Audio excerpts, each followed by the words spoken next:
Alright guys, we had an IndyCar race this week and the Honda 200 from mid-Ohio in Ohio. Let's have a look at the 5 things that we learned from this weekend's race in the IndyCar series.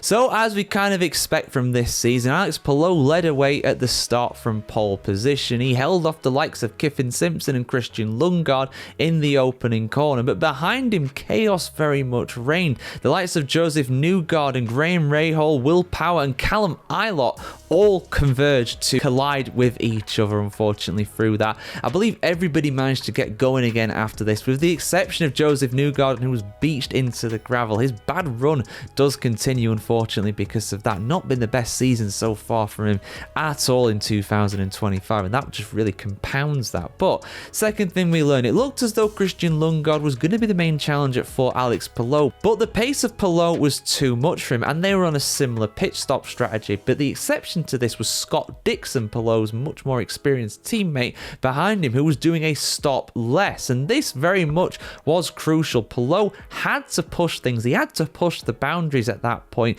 to be able to get the gap, to be able to do an extra stop and come out ahead of his teammate. But he was showing that he was a bit under pressure, he was a bit rattled, unfortunately for him, because he made a very uncharacteristic error about halfway through this race, went off the track, lost about 5, 6, 7, maybe 8 seconds or so in that one, unfortunately. But it would get worse for him throughout this race, and we'll talk about that very, very shortly, because the third thing that we learned is that despite that, Palou still had the pace to come out ahead of Scott Dixon after their final pit stops.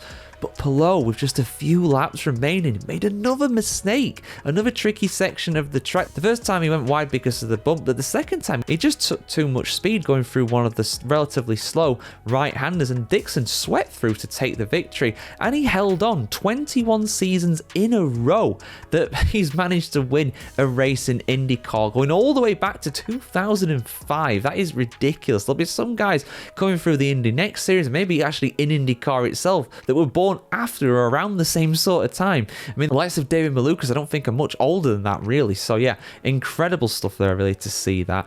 But yeah, Scott Dixon managing to get a victory, Palou in P2. It was looking as though Colton Herta might have been able to challenge for the podium, but he had a poor pit stop. That was the fourth thing that we learned. Christian Lundgaard getting P3, great day for him. Kiffin Simpson, though, I mean, he had really good pace in this one, but unfortunately a poor pit stop for him. That very much put paid to his chances of even getting a top 5 at this point. He ended up all the way down in P10 by the end. He did lead a lap or so of this race, which did help out, of course, but his pit crew, that mistake really did cost him a chance of getting a top 5, in my opinion. It could have and should have been a lot better for that guy. So yeah, disappointing for him in the end, disappointing for Palou, but Dixon will not care about that. Fantastic from him to win that race this weekend, and because of that he goes up to P4 in the standings overall. Palou still with that massive lead at the top. It's going to take a minor miracle for somebody to be able to catch him. But yeah, your thoughts about this weekend's IndyCar race in the comments below are appreciated, guys, as always. Like, share, comment, subscribe as always if you want to see more of this, and have a fantastic day